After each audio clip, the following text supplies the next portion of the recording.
Hello friends, स्वागत है आपका। फ्रेंड्स, आज हमारा न्यू टॉपिक है रेलवे एक्ट क्या है। आज हम इसे जानेंगे, इस पर डिस्कस करेंगे कि रेलवे एक्ट क्या है। रेलवे एक्ट 1989, रेल अधिनियम 1989। ऑफेंस एंड पनिशमेंट क्या है। पहले रेलवे एक्ट की जो भी धाराएं थी आरपीएफ के अधीन नहीं होती थी, इस पर स्टेट पुलिस या जीआरपीएफ कार्रवाई करती थी। लेकिन जब फ्रेंड इसमें अमेंडमेंट हुआ, जब से तब 2003 में हुआ, उस अमेंडमेंट के बाद यात्री सुरक्षा और यात्री परिषद को दिया गया, यानी आरपीएफ को दिया गया। तब जाकर रेल अधिनियम 1989 पर कार्रवाई शुरू हुई। फ्रेंड्स, रेलवे एक्ट 1989 में टोटल चैप्टर 16 है, जो आपके एग्ज़ाम के दृष्टि से मोस्ट इम्पॉर्टेंट है। चैप्टर 3 में कमिश्नर की क्या ड्यूटी है और क्या पावर है वो डिफ़ाइन किया गया है। चैप्टर 1 के सेक्शन 1, सेक्शन 2 में शॉर्ट टाइटल और परिभाषा को डिफाइन किया गया है। और चैप्टर 15 में आरपीएफ से रिलेटेड सभी सेक्शन का जिक्र है इसमें। और सेक्शन 1 में शॉर्ट टाइटल होते हैं, विस्तार की तिथि से लागू किया जाता है इसमें। सेक्शन 2, जब कोई एक्ट बनाया जाता है, सेक्शन 2 कहता है जब कोई न्यू एक्ट बनाया जाता है तो एक विशेष शब्दों का प्रयोग किया जाता है, उसके लिए डेफिनेशन पढ़ा जाता है, यानी परिभाषा पढ़ा जाता है उसके लिए। चैप्टर 3 कहता है कि ड्यूटी ऑफ कमिश्नर, मतलब कमिश्नर के क्या ड्यूटी हैं और क्या पावर हैं, इन दोनों का वहाँ जिक्र किया गया है। चैप्टर 1, चैप्टर 15 मोस्ट इम्पॉर्टेंट है, एग्ज़ाम में पूछे जाते हैं आपके। चैप्टर 15 कहता है कि अपराध और दंड को बताता है, ये डिफाइन करता है। ये कहता है कि जो गजेटेड नियम से तय होगा वही नोटिफिकेशन मान्य होगा, और जो अलग अलग भिन्न भिन्न नोटिफिकेशन दिया होगा उसे नहीं माना जाएगा। सेक्शन 2 में 42 शब्दों का यूज़ किया गया है।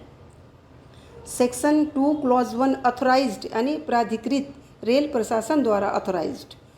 सेक्शन 2 क्लॉज 2 में दिया गया कैरेज, कैरेज मीन्स ढोना, कैरेज मीन ढोना, यानी कि गाड़ी का काम है माल या यात्री को ढोना, इसलिए ढोने के बारे में डिफाइन किया गया है इसमें।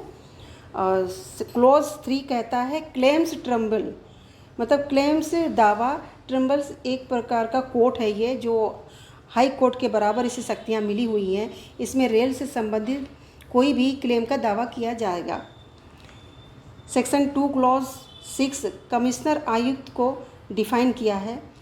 सेक्शन 2 क्लॉज 8 में कंसाइन यानी वस्तु, एक यूनिक वर्ड है कंसाइन, मतलब परिशेतिस,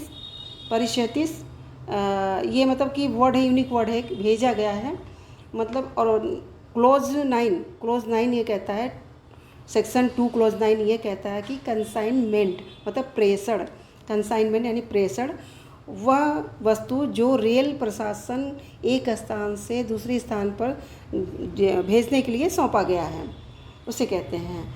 सेक्शन 2 क्लॉज 11 ये कहता है कि डैमरेज मीन्स शुल्क देना, मतलब सामान का शुल्क देना, जो सामान एक स्थान से दूसरे स्थान से रिलेटेड जो शुल्क दिया जाता है, रखने के लिए सामान वहन किया जाता है, उसके बारे में जिक्र है इसमें।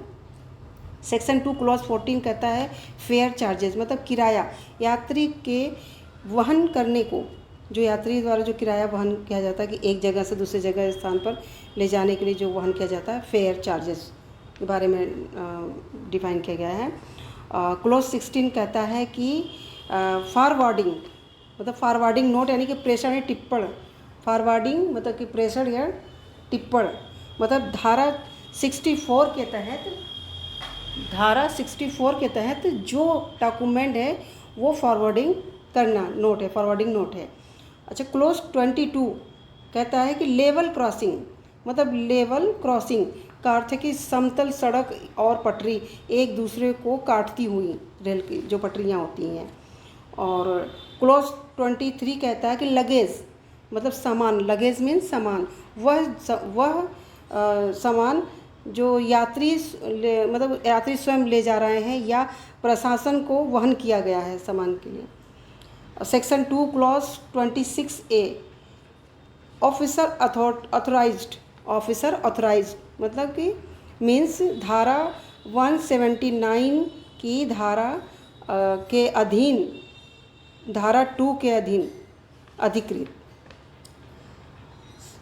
क्लोज 27 मतलब पार्सल, किसी यात्री या पार्सल गाड़ी द्वारा वहन किए गए पार्सल, रेल प्रशासन को सौंपा गया माल। फ्रेंड्स, सेक्शन 2 क्लॉज 28 कहता है कि पास किसी व्यक्ति को उनकी यात्रा के रूप में रेल प्रशासन द्वारा दिया गया, उसमें टिकट नहीं आता है फ्रेंड्स उसमें टिकट नहीं आता है। क्लॉज 29 कहता है पैसेंजर मतलब यात्री किसको कहेंगे। आरपीएफ एक्ट 175, रेलवे एक्ट 1989 के सेक्शन 2 के 20 क्लॉज 27 उसे यात्री कहा जाएगा। थैंक यू बच्चों।